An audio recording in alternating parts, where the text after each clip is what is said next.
에베소서 5장 25절부터 33절까지인데요. 다 같이 한번 합독해 봅시다. 남편들아, 아내 사랑하기를 그리스도께서 교회를 사랑하시고 그 교회를 위하여 자신을 주신같이 하라. 이는 곧 물로 씻어 말씀으로 깨끗하게 하사 거룩하게 하시고 자기 앞에 영광스러운 교회로 세우사 티나 주름 잡힌 것이나 이런 것들이 없이 거룩하고 흠이 없게 하려 하심이라. 이와 같이 남편들도 자기 아내 사랑하기를 자기 자신과 같이 할지니 자기 아내를 사랑하는 자는 자기를 사랑하는 것이라. 누구든지 언제나 자기 육체를 미워하지 않고 오직 양육하여 보호하기를 그리스도께서 교회에게 함과 같이 하나니 우리는 그 몸의 지체임이라.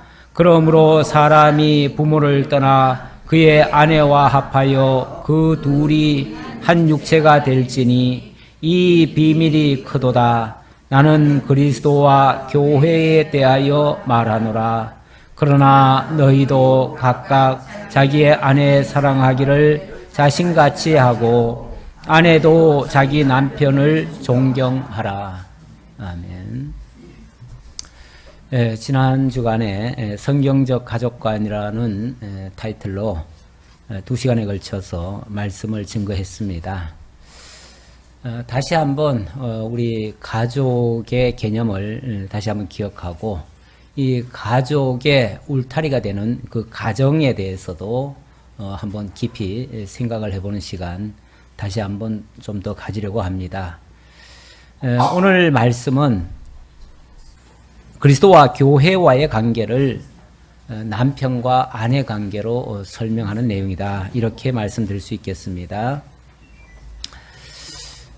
사실 이 세상에 지금 이루어지고 있는 일들, 이런 것들이 뭐 자연 발생적이다 또는 인간의 어떤 문화 발전에 의해서 만들어진 것이다 이렇게들 생각하고 있지만 자연 발생이라고 하면 계속 이게 탈바꿈이 되어지든지 완전히 전혀 다른 걸로 바뀌어져 가야 되는데 그렇지는 않습니다. 뭐 아무리 세상이 많이 발달하고 뭐하고 해도 가정이라는 것을 부인할 수가 없습니다. 자꾸 가정을 해체하려고 하는 그런 시도들도 좀 있고 인간들이 기껏 한다는 게 그런 행위죠. 그런 행위를 하고 있고 그런데 그럼에도 불구하고 우리 하나님은 그 가정이 어찌 보면 나라의 근간이기도 하고요. 당신과의 관계를 설명하기 위한 그런 계시적인 일들이다. 가정이 그냥 가정이 아니라 하나님을 알게 해주고 하나님의 역사를 알게 해주고 하나님의 섭리를 알게 해주는 그러한 계시적인 일들이다. 그 얘기입니다. 그래서 이 본문에도 이게 바로 비밀이다 이렇게 얘기를 했는데 비밀이라고 하는 것은 겉으로 드러난 것과 그 이면의 것이 조금 달리 생각할 수도 있는데 그러니까 그 겉으로 드러난 것만 보지 말고 그 이면을 보라 그 얘기예요. 그 이면에 진실한 것은 이거다. 그러니까 부부의 관계가 단순히 부부의 관계에서 끝나는 게 아니라 그리스도와 교회와의 관계고 그것은 하나님의 나라의 관계다. 이게 정답이다 그 말이죠. 그게 정답이고 그것의 표면적인 것은 가정이다. 이 정도로 얘기를 하면서 그게 바로 비밀이다. 이렇게까지 얘기를 했습니다. 25절에 보니까 남편들아 아내 사랑하기를 그리스도께서 교회를 사랑하시고 그 교회를 위하여 자신을 주심같이 하라. 남편에게 아내를 사랑하라고 하는 것은 근본 그리스도께서 교회를 사랑하사 자신을 주심에 대한 진리를 배우는 일이다. 이제 그런 측면에서 하신 말씀이에요. 일찍이 하나님께서는 우리를 창세전 그리스도 안에서 선택을 하셨다고 합니다. 선택하신 이유는 사랑의 대상으로 삼기 위해서라고 했습니다. 사랑의 대상으로 삼으려니까 거룩하고 흠이 없게 하시려고 이렇게 그런 분명한 목적을 하나님께서 세우셨어요. 자, 그렇다면 우리 인간을 하나님의 사랑의 대상으로 만드시려면 거룩하고 흠이 없게 해야 되는데 거룩하고 흠이 없게 하는 방법 중에 하나가 바로 이 가정이라는 걸 통해서 만들어 가신다 그 얘기예요. 예. 그러면서 26절에 보니까 이는 곧 물로 씻어 말씀으로 깨끗하게 하사 거룩하게 하시고 자기 앞에 영광스러운 교회로 세우사 티나 주름 잡힌 것이나 이런 것들이 없이 거룩하고 흠이 없게 하려 하심이라. 거룩하고 흠이 없게 하려 하심이라. 자, 이게 어떻게 보면 교회와 그리스도의 관계를 이야기하는 듯 하면서 또 가정의 또 남편과 아내 이야기를 지금 이렇게 섞어가면서 해요. 예, 섞어가면서 하는데 결국 이 이야기를 하면서 이게 본질이고 이게 근본이다. 이 얘기를 하는 거예요. 그런데 목적은 똑같다는 거죠. 거룩하고 흠이 없게 하시려고. 그거는 이미 하나님께서 창세전 그리스도 안에서 예정을 그렇게 하셨어요. 예정을 그렇게 하셨기 때문에 거룩하고 흠이 없게 하시는데, 아니 뭐 우리가 가정을 만드는데 처음부터 거룩하고 흠이 없는 가정이 된다면 굳이 또 그렇게 할 이유는 없지요. 오히려 반대로 말해서 가정을 만들기는 만들었는데 이 가정이 흠이 많아요. 문제투성이에요. 내면적으로 들어가 보니까 남자도 완전한 남자가 아니었고 여자도 완전한 여자가 아니었고 어찌 보면 반쪽 인생 같은 존재 둘을 묶어 놨는데 서로 안 맞아요. 삐그덕거려요. 맨날 치고받고 어찌 보면 서로 자기를 내세우고 자기가 잘난 줄 알고 자기를 먼저 앞세우고 이러다 보니까 계속 티격태격 하다 보니까 이게 올바르게 만들어져 가는 게 아니고 아름다운 가정으로 세워져 가는 게 아니고 맨날 이게 불협화음이 일어나는 거죠. 그런데 우리 주님께서 이 교회를 세울 때 그 교회 구성원들도 사실은 그런 존재들이죠. 사실은 흠투성이에요. 허물투성이에요. 그 깨끗하지도 않은 존재들을 그리스도께서 물로 씻어 깨끗하게 하시고, 여기 그런 표현이죠. 곧 물로 씻어 말씀으로 깨끗하게 하사 거룩하게 하시고, 물로 씻어 말씀으로 깨끗하게 하셨다, 이런 표현은요, 어찌 보면 그리스도께서 당신의 택한 백성들을 위해서 물과 피를 다 쏟으셨다, 이렇게도 표현하죠. 근데 당신의 모든 것을, 당신의 모든 진액을 다 내쏟으셨다는 걸 갖다가 물로 씻어 이렇게 표현한 거예요. 또 그걸 또 다시 또 말씀으로 깨끗하사 또 이렇게도 얘기했는데, 그게 결국은 하나님의 말씀의 핵심이 그거예요. 그 말씀의 핵심은 결국 그리스도의 십자가와 그 부활의 역사예요. 그게 당신의 희생이었고, 전적인 희생. 그 희생을 통해서 그 부정하고 더럽혀졌던 그러한 인간들을 깨끗하게 하시는 과정으로 만들어 가신다. 그걸 하기 위해서 교회라고 하는 기관을 만드시고 거기에 친히 성령을 보내셔서 성령으로 하여금 늘 말씀으로 새롭게 고쳐가도록 이렇게 만들어서 결국 거룩하게 만들어 가신다. 그렇다면 가정도 결국은 그렇게 만들어 가신다는 거죠. 그리스도를 계시하기 위해서 남자를 세우시고 교회를 계시하기 위해서 아내를 세웠는데, 남편은 어찌 보면 무조건적인 사랑을 하게 하고 또 아내는 또 순종을 하게 하고, 그렇게 하려니까 그 안에서는 엄청난 많은 희생이 따라야 됩니다. 솔직히 말이 사랑이지, 사랑이 그냥 말로 사랑하면 사랑이 되나요? 사랑을 하려면 진짜 아까 물로 씻어 이렇게 표현했는데 다 희생해야 돼요. 다 진액을 다 내쏟아야 돼요.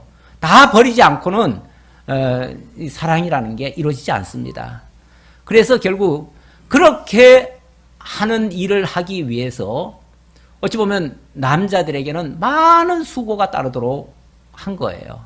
많은 피땀을 흘리도록 하신 거예요.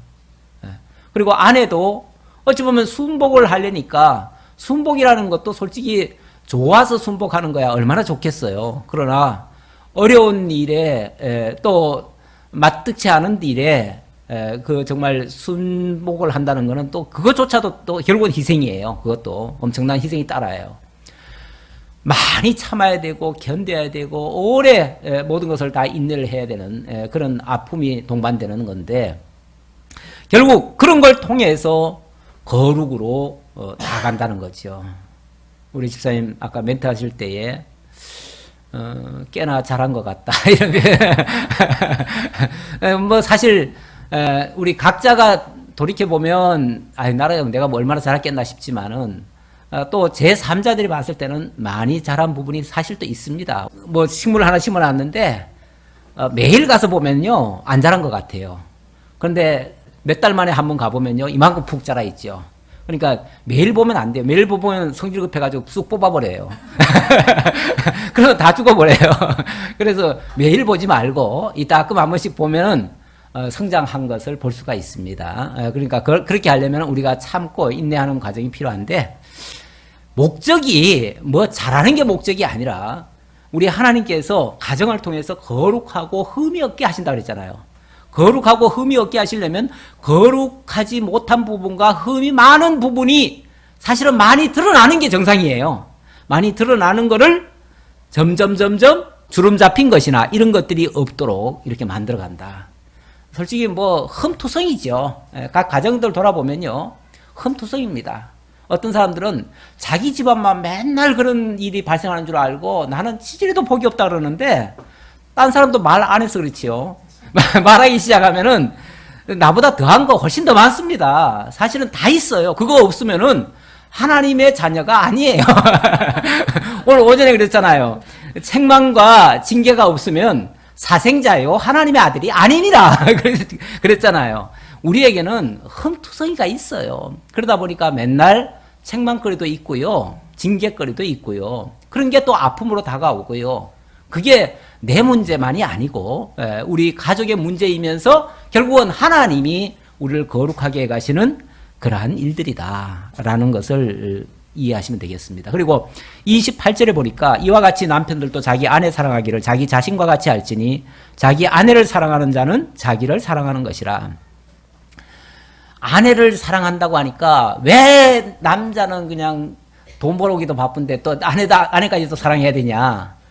남자만 일방적으로 희생하냐? 사랑하려니까 희생해야죠. 희생해야 되냐? 그러는데, 사실 아내를 사랑하는 것이 결국은 자기를 사랑하는 거다. 자기를 보양하는 거다. 이렇게 얘기를 합니다. 뭐 현실적으로도 그렇죠. 아내 사랑이 없으면요, 결국은 그 아내에게서 나오는 것이 좋지 못한 것이 나올 수가 있어요. 그러면 결국은 자기 몸을 해치는 꼴입니다.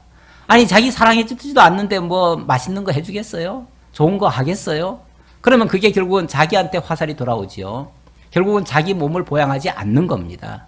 아내를 사랑하지 않는 것은 자기를 미워하는 것과 같다. 왜냐하면 사실은 한 몸이다 그 말이에요.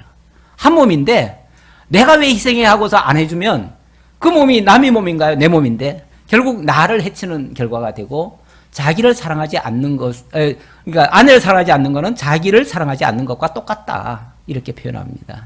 그러니까 누가 누구에게 지금 희생하는 게 아니에요. 부부 관계는 누가 누구에게 일방적으로 희생하고 뭐 봉사하고 뭐 순종하고 뭐 이런 차원이 아니에요. 서로 하는 거예요, 서로.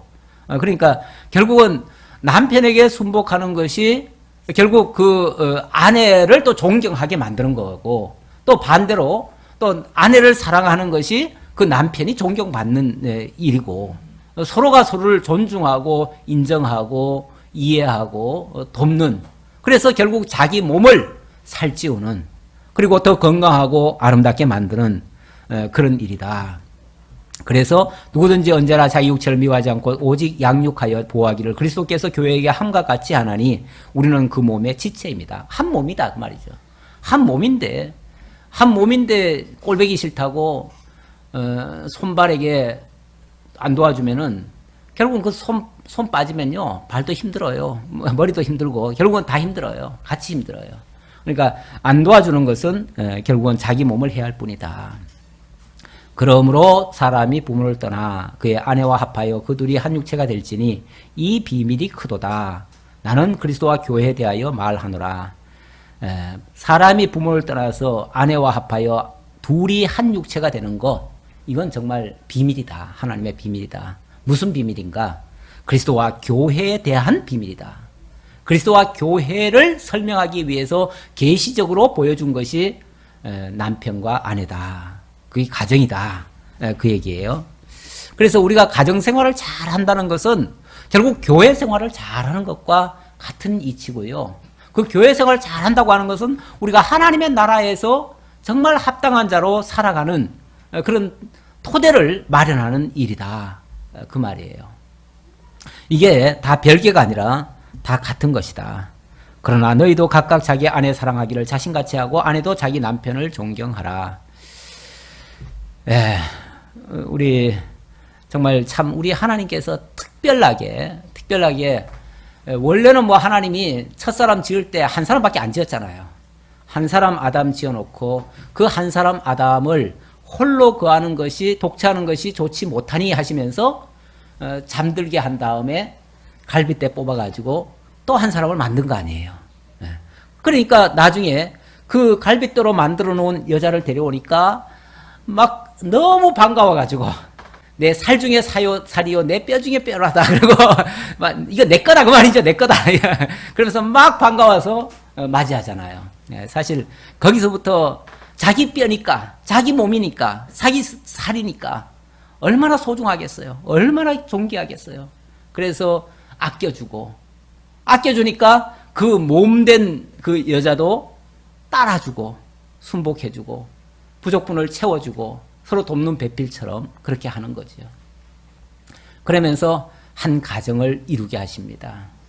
거기에 하나님이 일일이 일어나 저러라 하면은 정말 타치가 되고 너무 저거 할 것 같으니까 하나님께서 부모를 떠나 한 가정을 이루라 그랬는데 그게 무슨 하나님을 완전히 배제하라는 얘기는 아니고요. 가끔 이제 착각을 해요. 자녀들도 결혼을 하고 나면은 나는 이제 독립했다. 그러니까 이제 부모는 이제 남이다. 이렇게 생각해가지고, 그때부터는 이제 우리만 이제 잘 살면 된다. 이렇게 생각하고, 가족은 남처럼 이렇게 또 생각할 수도 있겠지만, 지금 그러라고 지금, 부모를 떠나 아내와 합하여 둘이 육체가 되라고 했습니까? 그거는 아니죠. 그건 전혀 아닙니다. 여전히 우리는 한 가족이에요. 이 가족의 범위가요. 한 남자와 한 여자, 어찌 보면 반쪽 인생들인데 그 둘을 합해가지고 거기서부터 서로 사랑하게 만들고 그 사랑에서 나온 그 열매들이 가족이 되어서 한 구성원으로 이렇게 이루면서 그 안에서 하나님의 섭리를 발견하라는 거예요. 하나님의 역사를. 이 가정이 결국은 교회, 연장선이 교회고 교회의 연장이 하나님의 나라니까. 결국 우리 하나님께서 이루고자 하는 것이 하나님의 나라니까 그 하나님의 나라의 최소 다리가 지금 가정이고 가정에서 교회로 교회에서 결국은 하나님의 나라로 이렇게 일구어 가시는 거니까 그거 배우게 하시려는 차원이지 교회에서 가정 완전히 별개로 또 하나님의 나라와 가정 완전히 별개로 떼어놓는 건 아니다. 연장선이다. 그걸 계속 배우게 하시려는 그런 섭니다. 그래서 하나님의 절대 주권 아래에서 이루어가는 것이 매우 중요하다라는 말씀 드렸습니다. 자, 오늘은 일단 제가 그 정도까지 말씀을 드리고 지난주에 강의를 제가 했으니까 그 강의를 한 걸 가지고 여러분들의 의견을 좀 들어보겠습니다. 들어보고 그 다음에 제가 좀 정리하는 그런 차원으로 한번 진행을 해볼까 합니다. 일단 가정을 주신 하나님, 제가 목차에다 그렇게 적어놨어요. 제가 또 말씀해 보시라고 하면은 아무 말씀을 또 안 하실까봐 일단은 그래도 방향이라도 제가 좀 설정해 보려고 가정을 주신 하나님은 가정을 주신 목적으로 한번 우리가 생각을 해보자. 이제 그 차원이에요. 그래서 개인의 삶과 공동체, 사실은 우리 뭐 교회를 공동체라는 표현 뭐 달리 또 표현하기가 좀 그래서 제가 일단 공동체라고 표현을 했는데 어느 것이 근데 지체라고 하는 것도 조금 이게 약간 범위가 좀 물론 지체라고 합시다. 그러면은 지체 중 어느 것이 근본인가를 한번 생각해 보고자 해서 이 말씀 드렸고요. 성경의 모범 가정 내가 사례를 들었는데 이렇게 해서 이 가정이 정말 잘 살았다 하는 데서만 그치지 말고 그런 가정이 과연 우리에게는 어떤 교훈을 주며 정말 어떻게 가정을 이루라는 말씀인가 해서 모범 가정의 교훈 쪽으로 한번 생각을 해보시라고 말씀을 적어놨고요. 또 하나님의 나라에 대해서 성도와 교회의 사명, 이거는 이 가족 구성원들이죠. 구성원들이 어떤 역할을 하는 자인가를 생각해 보려고 하나님 나라의 제사장직 수행을 한번 생각해 봤습니다. 그 다음에 이제 인위적인 결합. 이거는 이제 가정을 이룰 때 한 남자와 한 여자, 인간적으로 그냥 자기들이 좋아하는 대로, 자기들 뜻대로, 원하는 대로 이렇게 이루어서 독립된 가정인 것처럼 이렇게 생각을 하는데, 그게 올바른 모습인가를 한번 좀 생각해 보려고요. 그리고 역기능적 가정도 제가 설명을 드렸었는데, 역기능적 가정이라고 하면 문제 가정이죠. 문제 가정인데, 그 문제 가정의 치유법은 무엇이 있는가? 뭐 엊그제 뉴스에 보니까 뭐 가정의 징계법, 가정에는 원래 징계할 수 있다. 부모가 자녀들을 징계할 수 있다. 이런 게 이제 있는데 앞으로는 사랑의 매도 금지다.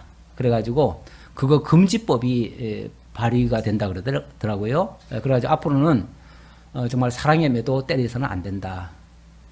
우리 아까 사석에서는 완전히 주업해야 된다 그랬는데 주업했다가는 앞으로는 다 감옥 갑니다. 앞으로는 이제 주 빼는 거는 절대 안 됩니다. 예. 그러니까 이제 이게 사랑의 매와 책망의 그런 단계. 물론 성경에는 정말 사랑하는 자에게는 매를 들라는 말씀도 있어요. 네. 어느 정도 매를 때린다고 해가지고 그 아이가 죽지 않는다 이런 말씀도 있어요.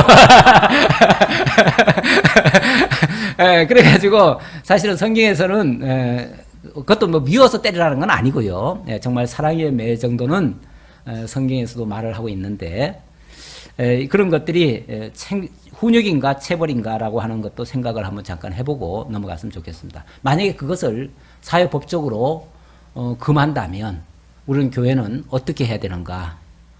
사실 그 부분도 앞으로는 다가오는 우리의 어떤 숙제 같은 거예요. 솔직히 교육하는데 교육자의 입장에서는 좀 매도 한번 들었으면 좋겠는데 정말 매 들었다간 큰일 나는 아주 큰 문제인 것처럼 이렇게 생각들을 하니까 그걸 또 우리가 무시할 수가 없어요. 우리가 원래는 정교 분리 원칙이 돼 있어가지고 이 사회가 국가가 교회를 타치할 수 없습니다. 원칙. 그리고 이 교회도 국가에 대해서 감나라 공나라 할 수가 없어요. 예. 그래서 교회에서 정치적 발언하는 것도 원칙 위배예요. 맞지 않아요. 마찬가지로 국가가 교회에 대고 이렇게 저래라 하는 것도 안 됩니다. 예. 그래서 이거는 분명히 어떤 선을 지켜줘야 되는데 어쨌든 국가가 그런 제도화 한다면은 우리 교회가 안 따를 수도 없습니다. 그걸 또 무시할 수가 없어요. 왜냐하면 그 국가법이라는 거 하는 것을 서로 타치는 안 하지만은 그렇다고 해가지고 그걸 초월하거나 무시하거나 이럴 수는 또 없어요. 그 한도 내에서 하는 거예요. 그러다 보니까 이걸 지혜롭게 어떻게 할 것인가 한번 생각해 보고요. 그리고 웰빙과 웰다잉에 대해서 이 생사고락이라고 하는 거 이거 우리 피할 수 없는 문제인데요. 이런 거에 대한 우리의 자세는 어떠해야 되는가? 진정한 삶이라고 하는 것은 사실 죽음 이후에 평가되어집니다. 살아있을 때는 평가가 잘 안 돼요.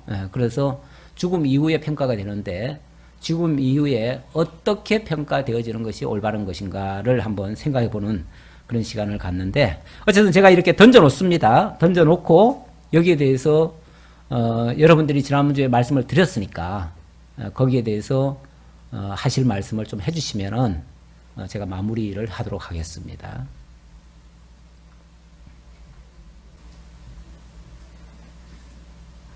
예수님 마태복음에 보면 두셋이 모인 곳에 나도 너도 함께 한다고 말씀을 하셨기 때문에 예. 예수님은 공동체 이전에 가장 초보적인 두셋이 모인 곳 그것을 가장 먼저 시작하면서 공동체가 이루어지는 것이 주님의 뜻이다 저는 그렇게 생각을 합니다. 왜냐하면 만약에 두셋이면 남편과 아내고 또 자식일 수도 있잖아요. 예, 한 예. 가정이 예. 모인 그 자체를 주님이 함께 하신다 그러고 그런 가정이 이렇게 좀 많아지면서 교회가 이루어진다 저는 그렇게 생각합니다. 예.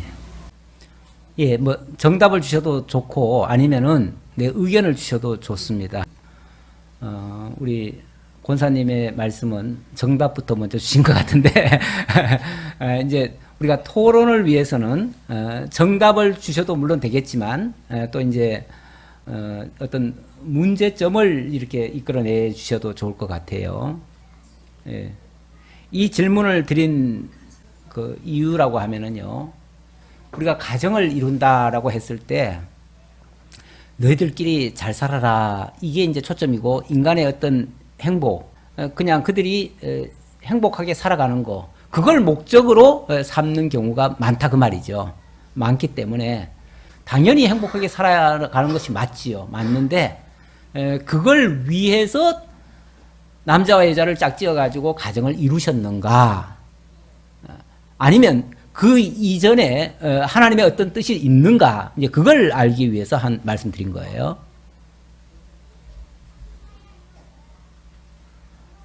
참고로 제가 질문하면은 두 번째 물은 것이 거의 다 정답입니다.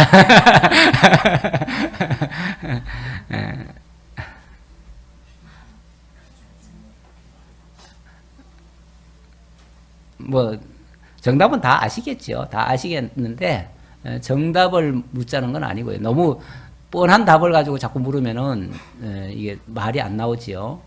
다 아는 얘기라. 좋은 부분만 보이니까 잘 맞겠지 했는데 사실은 진짜 안 맞더라고요. 안 맞아가지고 그때는 왜 이렇게 안 맞지 막 그런 게 있었는데 지금 와서 또 나중에 이제 저희는 이제 시연이를 하나님의 선물로 생각을 하거든요. 그래서 오고 이렇게 같이 부딪히면서 말씀을 접하면서 이렇게 하다 보니까 이 가정을 통해서 서로 자신들의 잘못된 부분들이 부딪히면서 깨어지는 것을 많이 보았고 지금도 지금 그런 과정 중에 있거든요. 그래서 가정이라는 것이 진짜로 너무나 소중한 거구나. 그리고 너무나 일반적인 가정이 아니고 말씀을 배우는 신앙인의 가정은 진짜 너무 소중하구나. 그거를 많이 느끼고 있어요. 아무리 얘기를 해도요, 스스로 인지를 못하면 바뀌어지진 않아요. 근데 그거를 하면서 바뀌어지고 그러는 과정을 통해서 진짜로 중요하구나 하는 걸 지금 많이 느끼고 있어요. 네, 지아가 인형을 하나 가져왔더라고요. 네, 남자와 여자, 가운데 이런 마크가 있고 여기 반 쪼개진 이런 마크를 이렇게 서로 붙들고 있더라고요. 이건 뭐 보나마나 이건 사랑의 표현이고 마크고, 남자와 여자가 있는데 남자와 여자가 완전히 다르게 생겼어요. 같은 류의 사람이 아니라 전혀 다른 사람이 있더라고요. 그리고 이것도 이제 반 쪼개진 거를 갖다가 어떻게 같이 붙이는 같은 느낌인데, 사실은 남자와 여자가 달라도 어쩌면 그렇게 달라요. 오죽하면은 하나는 화성에서 왔고 하나는 금성에서 왔다 그러잖아요. 외계인들이야 다. 서로 달라. 이게 달라도 어느 정도 달라야지. 이웃집 사람이 아니에요. 완전히 외계인들끼리 만난 거예요. 그러니까 아예 생각부터가 다르고요. 의식 구조가 완전히 달라요. 딴 세계예요. 이런 사람을 하나님이 붙여주면서 같이 살라는 거예요. 같이 살면서, 그러다 보니까 아까 우리 본문에도 그런 말씀 있잖아요. 주름 잡힌 것이나 흠을 없애서 거룩하게 하려고 이 가정을 이루어 주셨다 그랬는데, 이렇게 찌그러지고 일그러진 것들을 같이 붙여가지고 결국은 이걸 서로 부딪혀 가면서 이걸 무슨 다리미질 하듯이 그래가지고 하나로 이제 만들어가는 작업인 거죠. 그러니까 끊임없이 어쩌면은 부부는 부딪히게 돼 있다. 원래 다르다. 너무 좋은 것은 오히려 조금 이상하다. 너무 좋은 것도, 너무 잘 맞는 것도, 우리는 케미가 너무 잘 맞아. 좋지요. 잘 맞으면 좋긴 좋은데, 처음부터 잘 맞지는 않고요. 물론 이제 서로 이해를 하고, 서로 인정을 하고, 존중을 하면 이제 맞아져요. 그거는 사실은 이해 속에서 맞는 거지, 실제로 맞는 건 아니에요. 실제로 달라요. 너무 달라도 너무 달라. 그런데 그 다른 거를 틀리다고 말하지 않고, 그 다른 것 때문에 내가 좋다고 생각을 하는 거죠. 나의 그 다른 것이 다른 게 아니고 나의 약한 부분, 나의 부족분을 채워주는 다름이죠.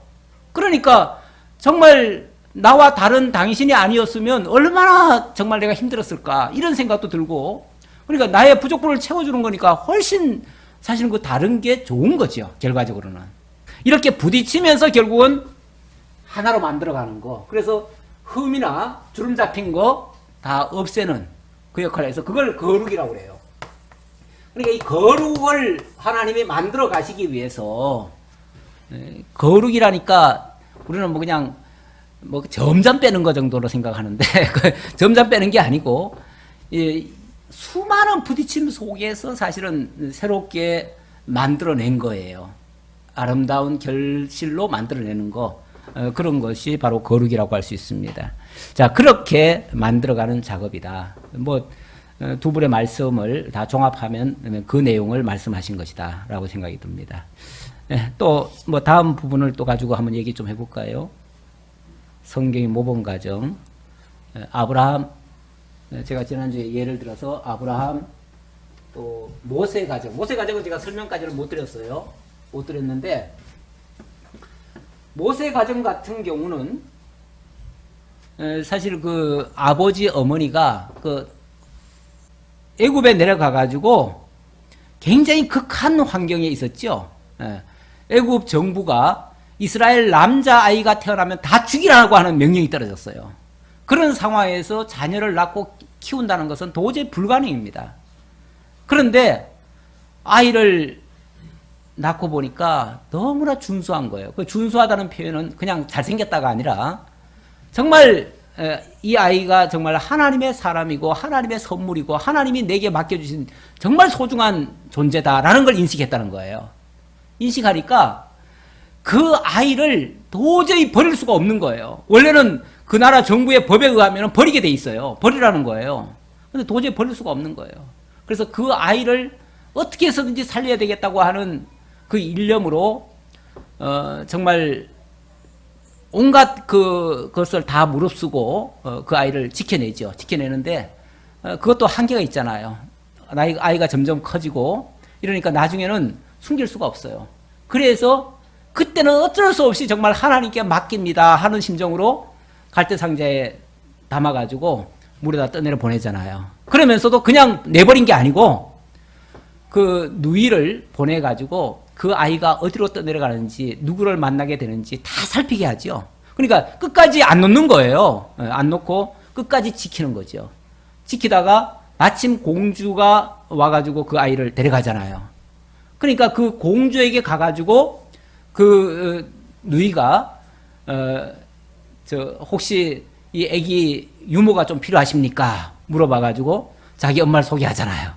그래가지고 그 유모로 취직을 해가지고 그 아이를 기르잖아요. 정말 성장할 때까지 유모로서 키워가지고 결국은 그 아이가 너는 이스라엘 사람이다. 너는 하나님의 자녀다. 라는 것을 인식하게 만들죠. 그래가지고 그 아이가 자기 독립적으로 할 때쯤 돼가지고는 자기 민족을 돌아볼 마음이 생기잖아요. 그래가지고 자기 민족을 돌보다가 그만 불상사에 빠지죠. 그것 때문에 그 나라의 왕자 신분이었지만은 거기서 살지 못하고 광야로 도망가잖아요. 도망갔는데 하나님께서 다 늙어진 다음에, 그러니까 그동안 엄청난 훈련을 거치죠. 거친 다음에 하나님이 다시 돌아오게 하시죠. 그래서 내 민족을 구원해라. 그럼 지금까지 그 많은 역경과 그 고난과 그 모든 처음에 갈대에 이렇게 해가지고 떠내려갈 때부터 시작해가지고 노년이 될 때까지 하나님께서 인도하신 것은 자기 민족을 구원하기 위한 그런 준비 작업이었어요. 그래서 마침내 그 자신은 아무것도 나는 이제 할 수 없고 나는 이렇게 늙어서 그냥 죽는가 보다라고 생각했는데 하나님은 그 사람을 통해서 이스라엘 민족을 구원하는 역사를 해내시잖아요. 그리고 그 형제들까지도 아론, 미리암까지도 하나님의 선한 일에 쓰임받고 제사장이 되어지고 하나님을 찬양하는 그런 찬양대가 되어지잖아요. 그래가지고 모세는 이스라엘 민족의 구원자가 되어지고 제사장 아론은 제사장이 되어지고 그래서 그 민족을 정말 정치적으로 또 종교적으로 문화적으로 다 아우르는 그러한 정말 지도자가 되어지죠. 그런 가정을 일구어내는 이게 정말 믿음의 한 가정의 이야기인데요. 예, 성경의 모범 가정 중에 한 예라고도 볼 수 있습니다. 오늘 우리는 자녀들을 어떻게 키우며 어떻게 자라게 해서 어떤 역할을 통해서 정말 하나님의 선한 일에 쓰임받게 할 것인가. 이게 굉장히 큰 숙제이기도 하지요. 그리고 우리는 잘 알지 못하지만 우리의 우여곡절 같은 삶이 하나님이 키워가시는 그런 일꾼으로 키워가시는 그건 훈련 방식이다. 이렇게도 볼 수 있습니다. 그래서 어려운 환경들이 결코 나쁜 것만은 아니다. 하나님을 정말 올바르게 배워가고 하나님의 사람으로 자라는 소중한 교육거리들이다. 이렇게도 볼 수 있습니다.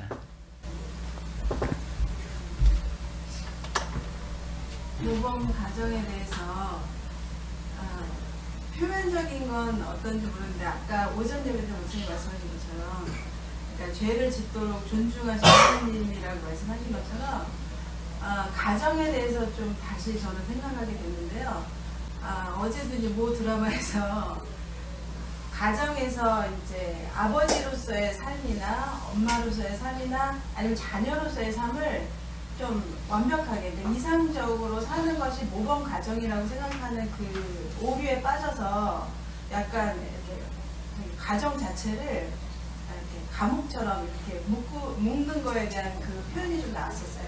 그래서 제가 가정에 대해서 좀 약간 생각을 조금 달리 했는데 그래서 아이들이 사실은 밖에서 자기들의 잘못한 점을 얘기했을 때 그걸 이렇게 사랑으로 포용할 수 있는 공간이 없거든요.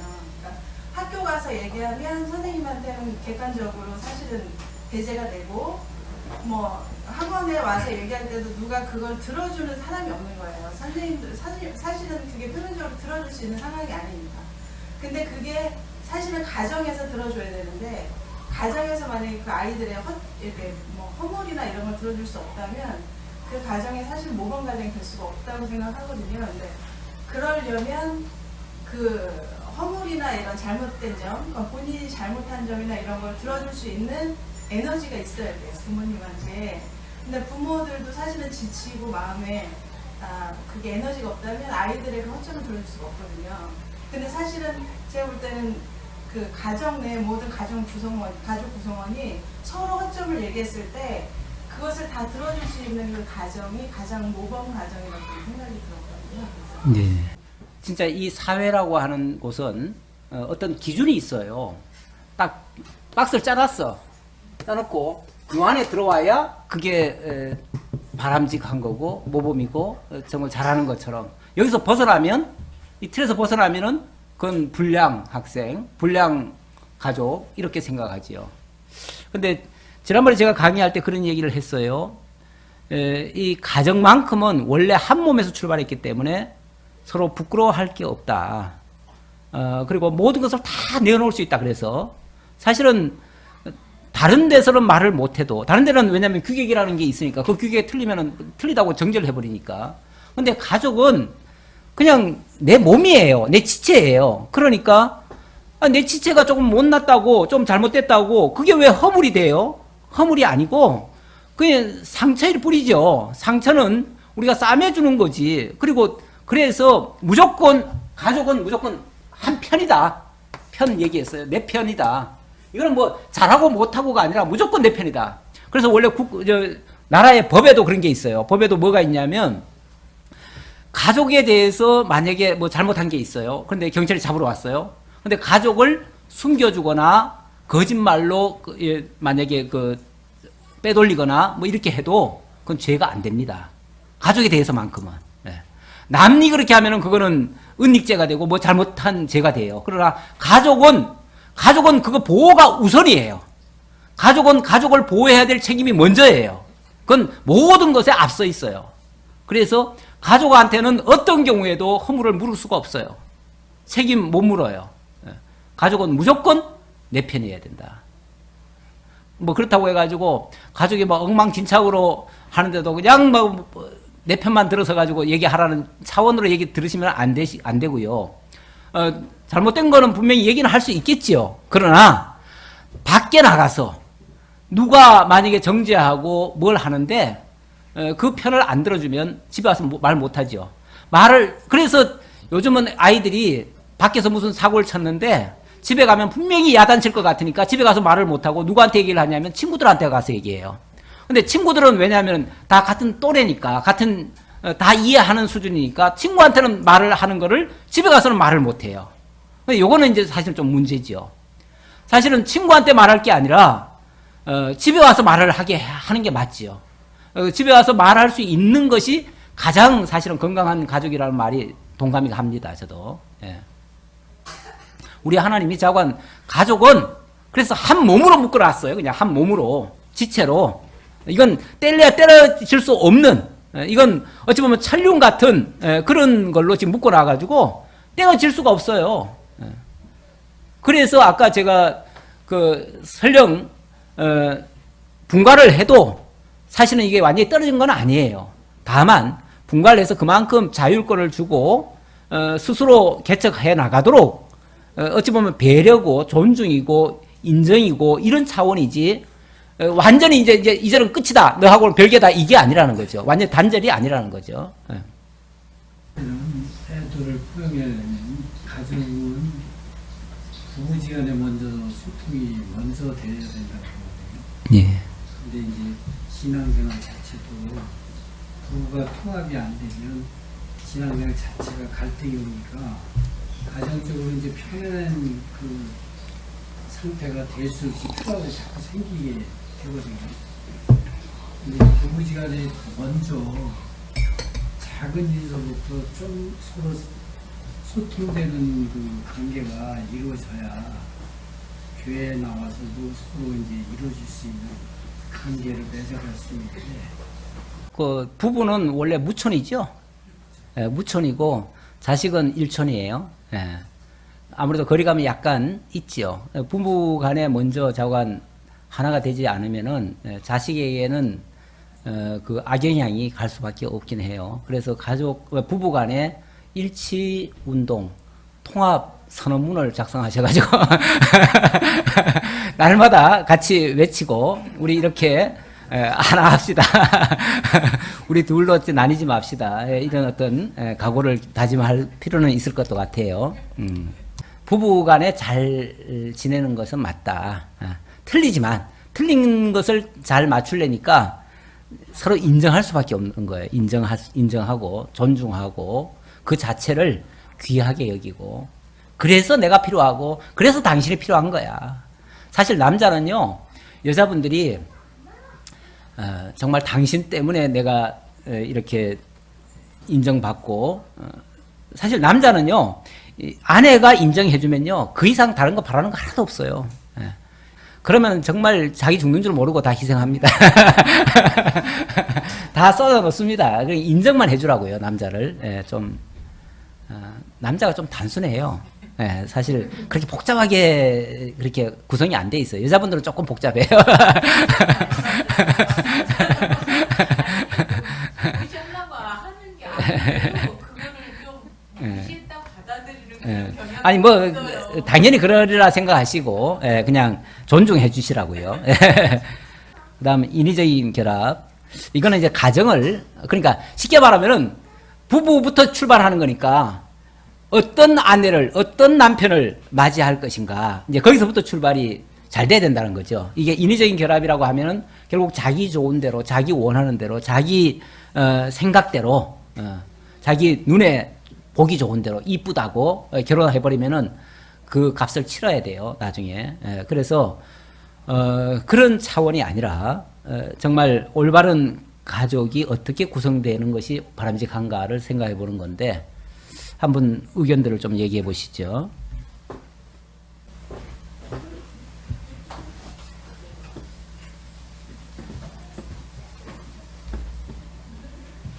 서로가 부부간에도 의견 충돌이 생기고 나면은 하나님께서 최선의 방법으로 지금 간섭하시고 사람의 대상으로 삼아가지고 지금 이끌어 가신다고 가슴까지 내려오기가 여기서 여기까지가 쉽지 않은 거거든요. 사실 부부 이제 신앙생활에도.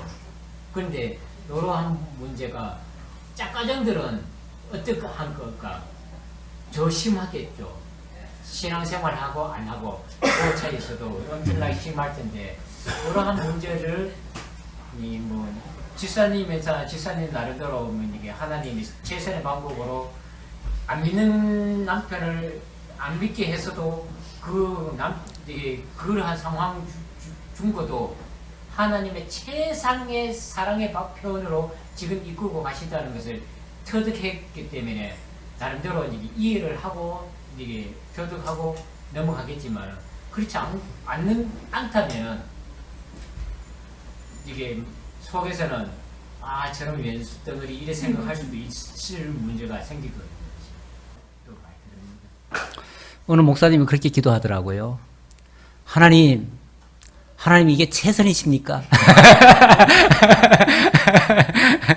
하나님이 정말 나한테 지금 최선으로 이렇게 해주신 겁니까? 아마 굉장히 어려운 가정을 만났던 것 같기도 하겠지요. 예, 짐작이 그렇게 되는데. 저는 제가 저 솔직히 돈 보고 결혼했거든요. 결혼하니까 오이지만 드시더라고요. 그래가지고 이거 잘못된 거구나 이렇게 생각했어요. 근데 이게 신앙하고 결부되면서 기도하면 바뀌겠지. 그렇게 뭐 내가 잘하면 잘하겠지 하는데 안 되더라고요. 근데 이제 일단은 아까 집사님이 얘기하신 대로 그 외적인 뭐 부부가 같이 신앙생활하는 그거를 가지고 이 교회로 들어와 보니까 부부가 같이 신앙생활하는 것도 뭐 별거 아닌 것 같아요. 그만큼 또 힘들더라고요. 이 안에서도 그런 것도 배우고 근데 결국은 제가 지나고 나서 느낀 거는 저 어제 신랑이 와이셔츠를 제가 자고 있는데 너무 피곤한데 와이셔츠를 달래달래요. 너무 깊은 거예요. 저한테 시켜준 거예요. 그래서 이게 뭐야? 그리고 막 늦게 와도 제가 신랑을 위해서 막 삼겹살을 굽고 있어요. 저 완전 엄청 싫어하거든요 그런 거. 근데 성기록에 다녀가지고 그런 게 진짜 막 너무 피곤하고 이래도 왜냐하면 막 이렇게 동료들이 막 엄청 잘하고 막 이러는 거에 보고 나 진짜 못하는 거구나. 나 진짜 여태까지 지적인 것만 너무 채웠구나. 그런 걸 깨달은 지는 얼마 안 됐는데 그러니까 많은 얘기를 하셔도 정말 제가 말씀으로 하나님이 이렇게 내 삶을 주관하시고 그 다음에 내가 그 말씀 앞에서 얼마나 부족하다라는 그걸 깨닫지 않으면은 정말 그렇게 나올 수 없는 행동들이 지금 얼마 안 됐어요. 이렇게 하는 지가. 그리고 뭐 신랑이 뭐 하면은 딱 이렇게 뭐 이렇게 되게 막 이렇게 선 긋듯이 막 얘기했었거든요. 그러니까 신랑은 나의 그 잘남에 비해서 너무 부족한 사람이야. 항상 그렇게 많이 생각했었는데 그게 뭐 이렇게 그렇게는 얘기 안 했지만 내 행동에서 약간 그게 안 되니까 맨날 그렇게 돼 있었는데 요새는 뭐 하면은 그래 해줄게 막 이러고 그런데 지금 제 모습을 봐도 지금 미친 거 아니야? 나 미친 거 아니야? 밤에 오면은 막 밤에 늦게 왔는데도 옛날에는 이렇게 쳐다도 안 봤거든요. 근데 지금은 뭐 밥은 먹었어? 뭐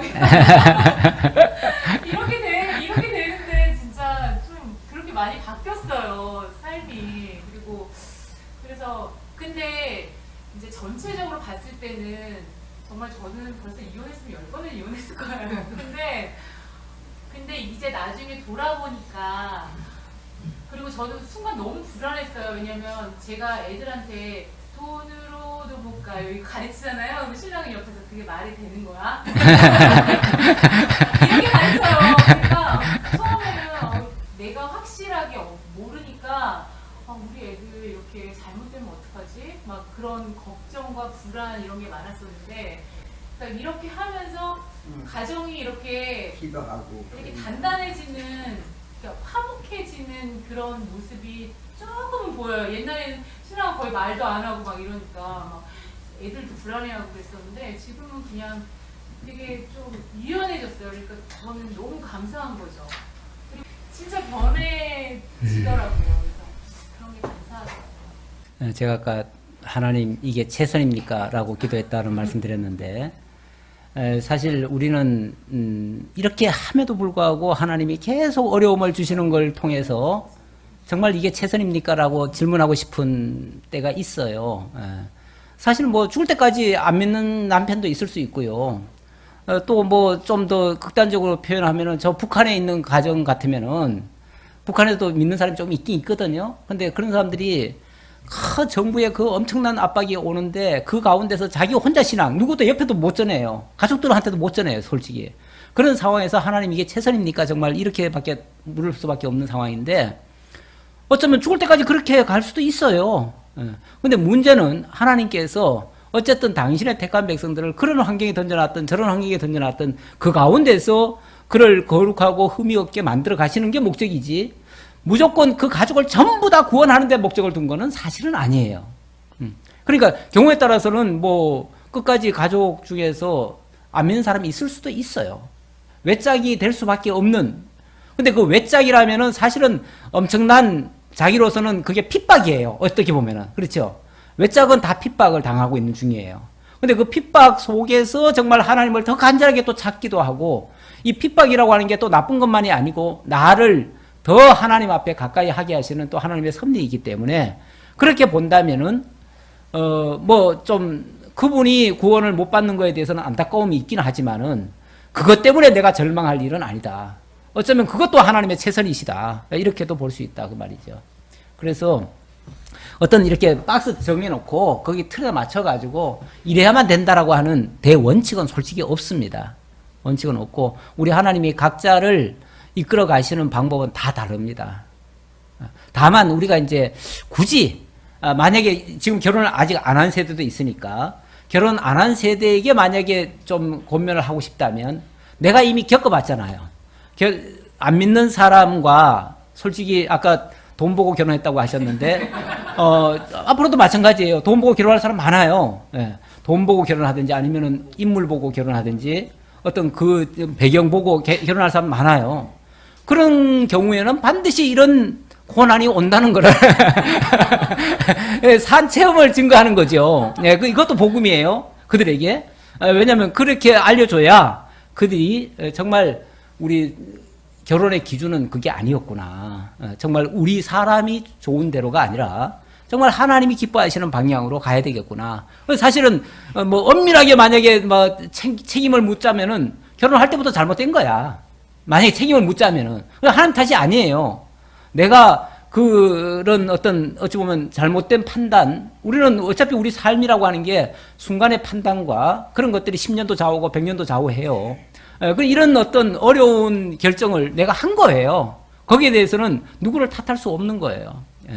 다만 그 과정에서 정말 나름대로 그걸 통해서도 하나님은 또 나를 또 바로 세울 수 있으니까 그 면에서 나는 감사할 뿐이고 또 최선을 다해서 내가 할 수 있는 데까지 하고 그리고 나머지는 하나님께 맡기고 이렇게 되어지면 뭐 그게 뭐 모범 과정이 따로 있지 않고 그렇게 잡을 수 있을 것 같습니다.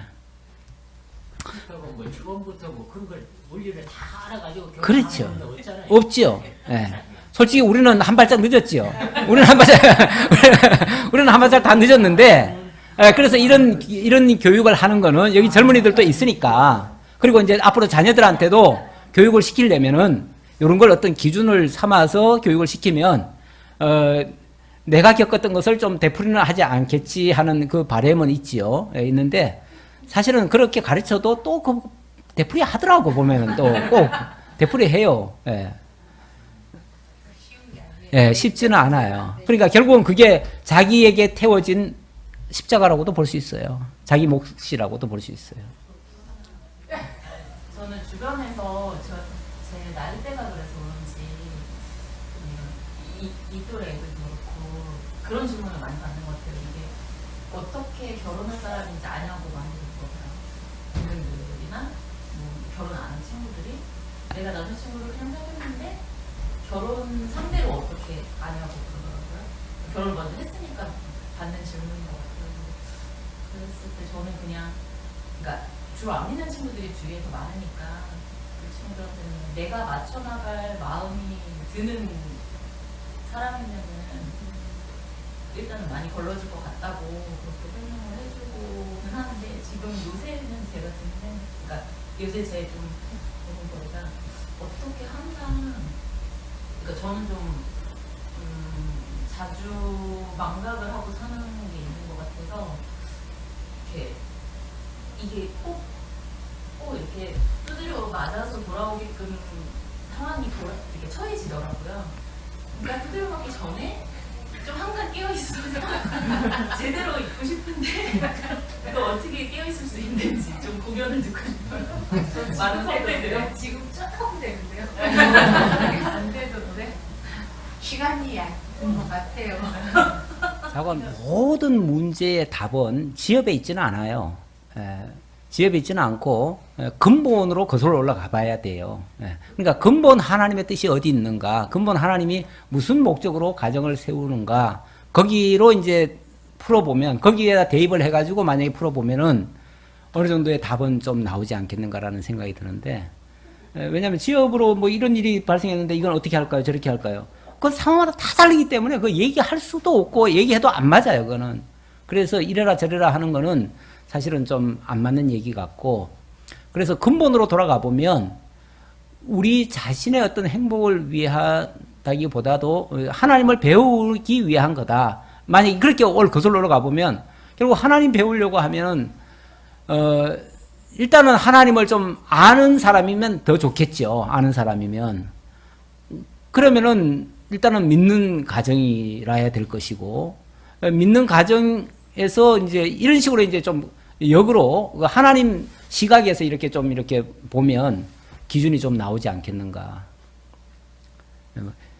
그러니까 어느 가정이 이렇게 사는데 내가 나중에 맞춰주면 되지 않을까요? 자기 못 맞춰요.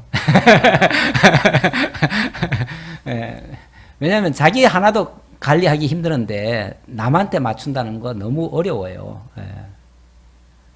눈꺼풀이 씌었을 때는 맞추겠다고 예. 장담은 하죠. 그렇죠. 근데 눈꺼풀 벗어지면은 내가 왜 그런 생각을 했지 후회해서 저 생각이 드는 것은 실질적으로다가 이제 내가 살아가면서 현실에 부닥쳐서 닥치는 나가 없어지기 때문에 그 생각을 하게 된 거예요. 심리학적으로 이게 사람의 눈을 믿을 수 없는 게요. 저희가 남자를 선택하고 남자가 여자를 선택하는 게 꼭 나와 다른 사람을 선택하는 게 아니라도 꼭 나하고 똑같은 사람을 선택하게 돼 있대요. 그러니까 남편을 욕하면 그게 결국 나한테 욕을 하는 거야. 하는 거예요. 왜냐면 내가 선택했는데 결국 내가 이 점을, 그러니까 돈을 중요시했으면 나도 돈을 중요시하고 이 남자도 돈을 중요시해서 그게 만난 거예요, 같이 이렇게. 그리고 다른 게 중요하게 명예가 중요하게 생각했으면 명예를 중요시 생각하는 사람하고 맞은 거예요, 눈이. 그러니까 결국은 나와 똑같은 사람을 선택하게 돼 있대요. 그러니까 이제 남편이 뭐라 그러고 부인이 뭐라 그렇게 욕하는 건 결국 나를 욕하는 거나 마찬가지라고 그렇죠. 하더라고요. 근데 이제 꼭 그렇게 얘기하죠. 저 사람 나랑 너무 다르고 뭐. 나는 그래서 저 사람은 그렇게 한다고 자꾸 욕을 하지만 실제로는 내가 똑같다는 거예요. 그래서 내가 바뀌지 않으면 결국은 남편이 바뀔 수 없다는 게 맞는 거라. 뭐 누가 누구를 바꾸려고 지금 결혼한 건 아닌 것 같아요. 누가 누구를 못 바꿔요. 이 있는 그대로를 존중하고 인정하고 그걸 통해서 하나님이 자관 나의 부족분과 채우면은 그게 뭔가 새로운 어떤 시너지가 나오지 않을까 이렇게 봐야겠죠. 그럼 그걸 잘 활용할 줄 아는 게 우리 잠언 31장에 보면 아주 현숙한 여인 이런 표현이 나오는데 그 현숙한 여인은 정말 가정 그 남편의 의도를 잘 이해하고 거기에 가정을 자녀를 맞추고 이렇게 잘 맞추는 모습이 나오잖아요. 그리고 정말 부지런한 모습 이런 것들이 다 나오는데 그게 어찌 보면 하나의 좀 답이 되지 않을까라는 생각은 좀 해봅니다. 나중에 한번 잠언 31장 한번 읽어보세요. 그제 예. TV KBS 저 나오는데 그 여성 그 이게 요리사 있잖아요. 예. 활동하시는 분. 예. 그분하고 이제 대구 사시는데 그 남편은 뭐 무슨 대학교 명예 교수더라고요.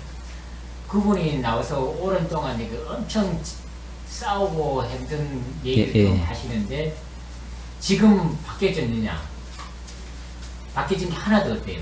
그런데 서로가 인정해 주는 거더라고요. 예, 예. 아내도 바뀌어진 게 하나도 없고 이분도 바뀌어진 게 하나도 없어. 그런데 서로가 인정을 해주더라고요. 예. 그냥 그러면서 이게 이제 그 가정을 한 20년 넘게 예. 40년 가까이 이끌어 왔는데 40년.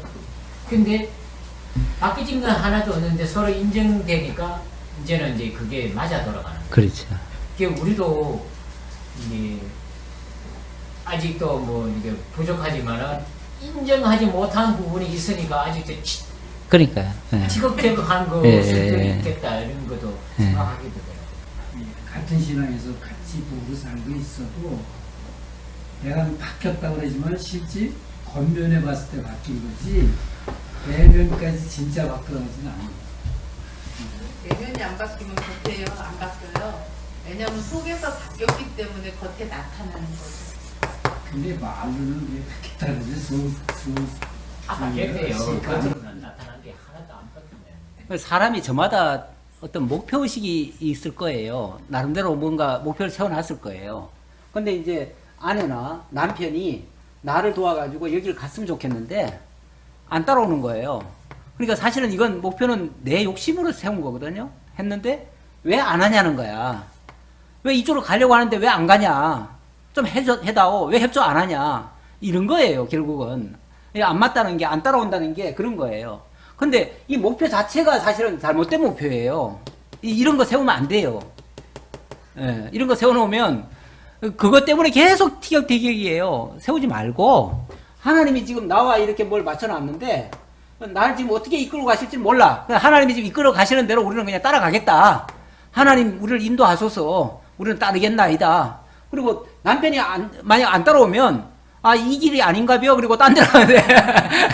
그러니까 계속 어찌 보면 내가 어떤 내 설정을 하지 말고 하나님의 뜻을 따른다는 그 작전으로 나가면 그렇게 또 부딪힐 것도 사실은 없는 것 같아요.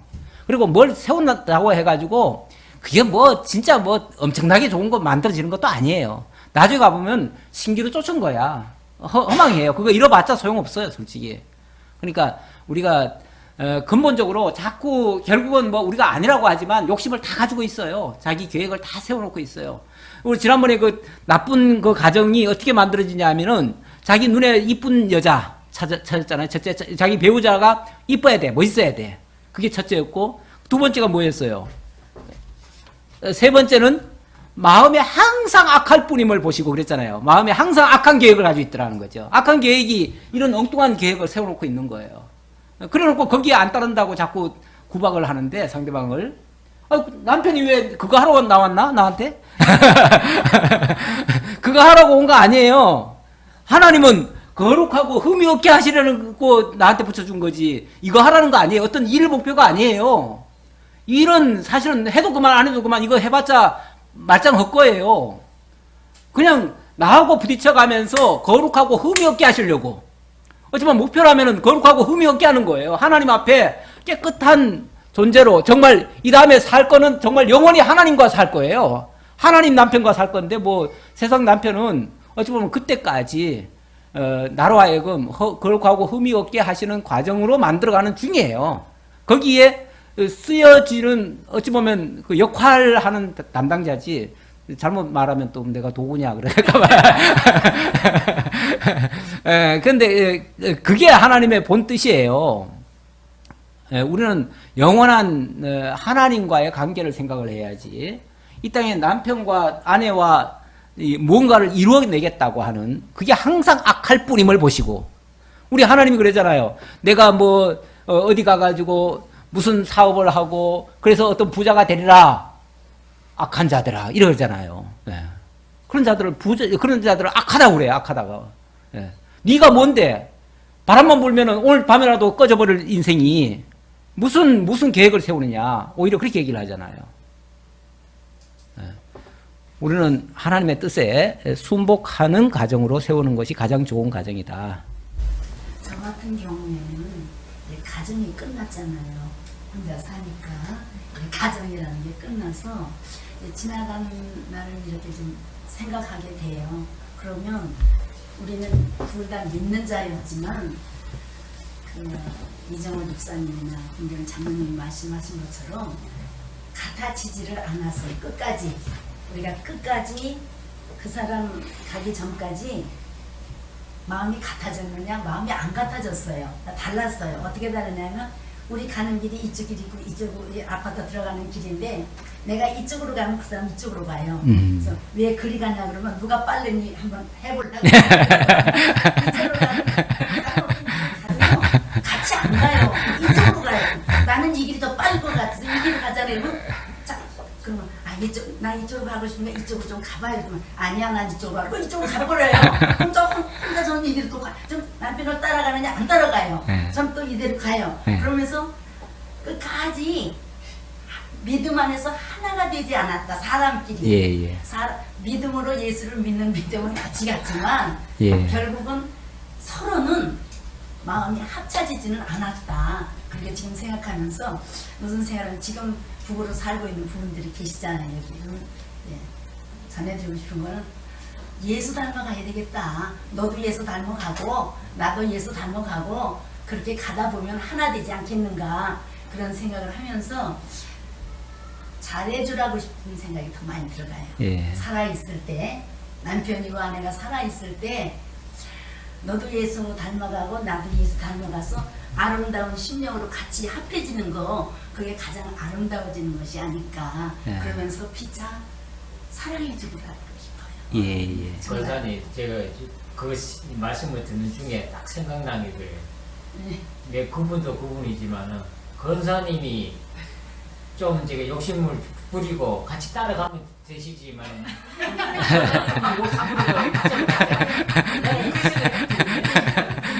기차 일반이요. 합쳐지지 않는다는 거예요. 권사님은 안 죽이고 같이 따라가시는 거예요. 아니 그거 용납이 안 돼요. 권사님이 오신 대로 사는 거예요. 그래서 결국은 하나가 안 되더라. 근데 하나가 되는 방법은 너도 예수 닮아가기 위해서 힘쓰고 너도 예수 닮아가기 위해서 힘쓰고 잠깐 뭐 이론은 있는데 그게 실제는 잘 안 돼요. 나중에 결국은 죽은 다음에 누가 먼저 가든지 간 다음에 후회는 없지 않을까. 사실은 저도 우리 아파트에 들어가려고 하면은 들어가는 길이 두 길이에요. 이렇게 왼쪽으로 가면 좀 좁고 조금 가깝고 오른쪽으로 가면은 넓고 좀 멀어요. 좀 돌아가요. 근데 저는 조금이라도 더 빠른 길로 간다고 이쪽으로 가거든요. 그럼 집사람은 왜 큰 길 놔두고 꼭 그렇게 얘기를 해요. 거기만 지나가면 꼭 그 말이 나와요. 저는 누가 한 분이 맞춰주면 되잖아요. 맞춰주면 되죠. 맞춰준다. 근데 안 맞춰주고 끝까지 그래요. 사신 거예요. 아닌 나가 하나가 많이 자리하고 있습니다. 그러니까 그걸 마치기 전에 나는 니는 니 멋대로 가라. 이게 맞추는 거야. 나 한 곳에 여기 남아있거든. 그리고 남자는요, 이리 갈라가도 하다가도 여자가 가라고 하면요, 그래 안 가, 이리 가요.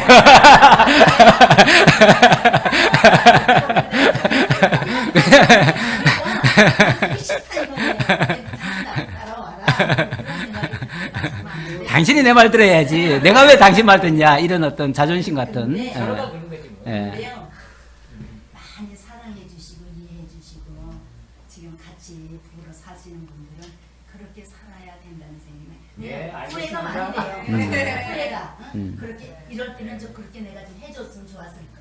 이럴 때는 좀 해줬으면 좋았을까 그런 생각이 많이 들어가. 많이 사랑하고 사세요. 열심히 하겠습니다. 이제 5번째 역기능적 가정 한번 사랑의 매와 책망, 훈육인가 체벌인가 문제가정의 치유법을 한번 좀 생각해. 아까 이거 했나요? 이거 한 거예요? 같이 한 거죠? 그럼 넘어갑시다. 그러면 웰빙과 웰다잉, 생사고락에 대한 자세. 어떤 자세를 같이 해야 될까요? 지금 주어진 게 저한테 최고라고 생각하고 살면 될 것 같아요. 그리고 네. 어차피 다 가는 길이니까 최고라고 생각하고 살다가 뭐라 하면은 그냥 이해하고 봐야죠 뭐. 그 인도의 그 왕자 고타마 시타르타 아시죠? 그 사람이 어느 날 밖에 나가가지고 상여 지나가는 걸 보고 막 사람들이 슬퍼서 울고 그러잖아요. 왜 인생은 태어날 때도 사실은 울면서 태어나잖아요. 애기들이. 그렇게 연약하게 태어나가지고 고생하면서 살다가 기껏 이제 또 늙어가지고 또 병 들어가지고 그리고 죽어가요. 그러니까 또 사람들이 슬퍼가지고 울고 있어요. 가만히 보니까 인생이라고 하는 게 생사고락, 뭐 말은 거기에 기쁨도 있는 것 같고 생이라고 하는 것도 있지만은 실상은 다 정말 고통의 연속이잖아요. 이런 걸 보면서 야, 저 문제를 어떻게 해결해 볼까 해가지고 자기가 큰 결심을 했어요. 큰 결심을 한 게 뭐냐면 이렇게 한 거죠. 이게 뭔지 아세요? 네. 오른손은 저 하늘을 향하고 왼손은 이 땅을 향하면서 천상천하 유아독존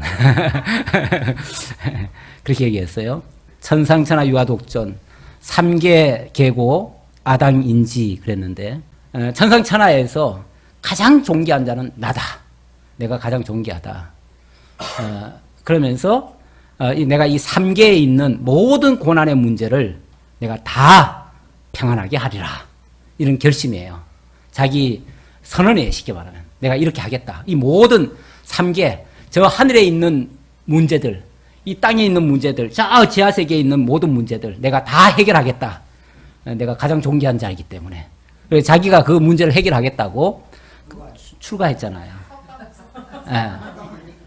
그래서 29살에 처자식 다 버리고 출가를 했습니다. 출가를 해가지고 하루에 쌀 한 톨, 물 한 모금 마셨대요. 그리고 아무리 돌을 닦아도 도가 안 나오는 거야. 뭔가 이게 해결이 안 돼. 어떻게 풀어가야 될지를 풀리질 않아요. 그래서 금욕으로는 안 되겠구나 해가지고 그 다음에 한 것이 보리수 나무 밑에 가가지고 도를 닦은 거예요. 거기서 49일 만에 드디어 도가 터졌어요. 그래서 도가 터진 사람, 깨달은 사람 해가지고 불타 그래요. 불타가 이제 그게 붓다가 되는 거죠. 붓다. 우리말로 하면은 그게 부처라는 얘기예요. 그래서 부처라는 말은 깨달은 사람이라 그런 얘기예요. 그래서 이 사람이 정말 깨우친 사람이 됐어요. 그리고 한 45년간 전국을 돌아다니면서 자기 깨우친 걸 갖다가 선포를 하고 그러다가 80세에 죽었어요. 그래서 다 그 모든 이 3계에 있는 모든 고통 문제가 다 해결됐나요?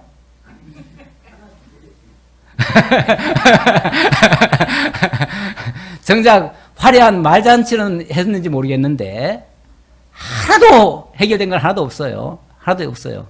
근본적으로 그런 식의 해결책은 세상에 없는 겁니다. 예. 그래서 이제 깨우친 사람이라는 뜻으로 부처라고 했고 석가모니라고 한 말은 그 지역명이 석가 원래는 그 이름이 사키아라고 하는 지역이에요. 사키아 민족의 모니는 성자라는 뜻이에요. 그래서 사키아 지역에 있었던 성자다. 그래서 석가모니다 이렇게 부른 거예요. 본명은 시타르타예요. 그러니까 제가 말하는 거는 이 세상에 어떤 방법으로도 안 된다. 이 얘기를 하는 거예요. 이 얘기를 한다. 아니 오히려 성경은 뭐라고까지 표현하냐면 인생은 고난을 위하여 난나니 이렇게 표현을 해요. 고난이라고 하는 거는 인생에게 어쩌면은 그냥 태어나면서부터 죽을 때까지 그냥 같이 가는 거예요. 고난이라는 게. 고난을 피할 수 있는 방법은 이 세상에서는 사실은 없습니다. 왜 그러냐면 인간이 어떤 존재죠? 타락한 존재잖아요. 타락하고 또 저주받았잖아요.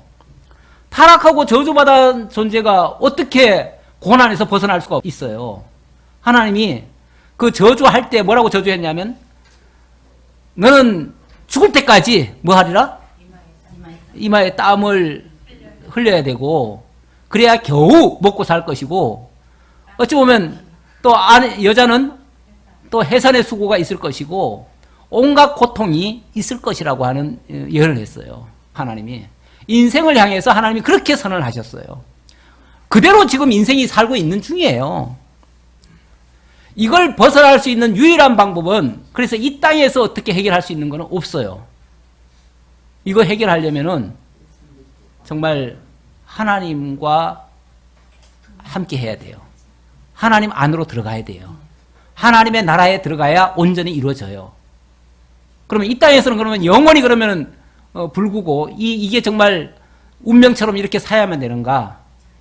그게 아니고 이제 그리스도 안에서 성령과 동행하면서 이렇게 살아가면 그 말씀 안에서, 진리 안에서 자유함을 얻고 평안함을 얻고 문제의 해결을 받게 되어진다. 이런 얘기예요. 그러니까 근본 문제가 사라지는 게 아니고요. 근본 문제는 그대로 있어요. 있는데 그거에 대한, 그렇죠, 해석이죠. 해석이 떨어지는 거예요. 그거에 대한 인정이고 그것에 대한 나의 동의예요. 그래서 그거를 어찌 보면 그 고난을 달게 지고 가는 거예요. 달게. 그거를 그냥 당연히 받아들이고 그러면서 그걸 통해서 하나님이 우리에게 들려주고 깨닫게 하시는 그 이후에 이루어질 온전한 그러한 삶을 우리가 추구하는 거죠. 그 삶이 영원한 삶이에요. 영생의 삶이에요. 그게 하나님 나라의 삶이에요. 그리스도와 함께하는 삶이에요. 그렇게 하자고 지금 사실은 하나님께서 그 초청장으로 우리를 교회로 세우신 거예요. 당신이 거기에 앞장서서 내가 이렇게 희생할게, 그 일을 위해서 내가 희생할게 하고 당신이 죽어지시면서까지 지상에 몸된 교회를 세우신 거예요. 거기에 당신이 모퉁이 돌이 되셨어요.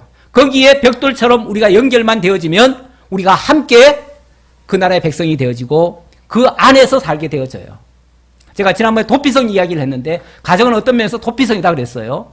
도피성이라고 하는 것은 세상에서 막 죄를 짓다가 도피성으로 도망을 갑니다. 도망가면 무슨 죄를 지었든 간에 그 안에 재산이 있는 날 동안은 안전하게 보호를 받아요. 우리가 다 죄인입니다. 다 불치병 환자입니다. 그럼에도 불구하고 그리스도가 계시는 그 도피성 안으로 들어가게 되면 그 안에서 보장을 받아요. 안전을 보장받고 승리를 보장받고 그 생명을 보장을 받아요. 그게 우리가 이 땅에서 누릴 수 있는 어찌 보면 최선의 것. 그러니까 우리가 완전히 다 벗어난 건 아니고요. 세상 가운데 있는 도피성 안에 들어있는 중이에요. 그러니까 도피성 안에 있으니까 저 밖에만 나가면 여전히 그 어려운 현실과 맞부딪힐 거예요. 하지만은 도피성 안에서만큼은 최소한 그거에 대한 안전을 보장받고 그래도 그 나름대로 감사하고 거기에 피해 있을 수 있는 것만 해도 감사하잖아요. 감사하고 하나님 찬양하면서 그렇게 나름대로 그 안에서의 행복. 그러니까 완전한 행복은 이제 이 다음 천국에 가서 완전히 누릴 것이고요. 이 안에서만큼이라도 잠시 동안이지만 그래도 안정과 평안과 자유함을 누릴 수 있다. 그게 우리가 어찌 보면 이 땅에서의 교회 생활이고 우리 신앙 생활이다. 이 정도로 말씀을 드려보겠습니다. 뭐 저는 어느 정도 말씀을 드린 것 같은데 뭐 아쉬운 부분이 있으면 말씀해 주시고 아니면은 이제 마무리를 좀 지을까 합니다. 마무리할까요? 기도합시다. 아버지 하나님 감사합니다. 우리에게 너무나 소중한 진리, 영원한 그리스도 안에서 하나님의 사랑 가운데 우리가 택함을 받았고 때가 되매 우리를 불러서 하나님의 자녀로 삼아주시고 그리스도의 교회로 세워주시고 그 안에서 참된 진리를 통해서 하나님과의 영원한 화목과 참된 자유와 평안을 우리에게 들려주셔서 감사합니다. 이 소망 가지고 이 땅에서 거친 세상에서 파도를 뚫고 나아갈 수 있는 저희들의 삶이 될 수 있도록 믿음의 삶이 될 수 있도록 함께 해 주옵소서. 감사드렸고 예수님의 이름으로 기도하옵나이다. 아멘.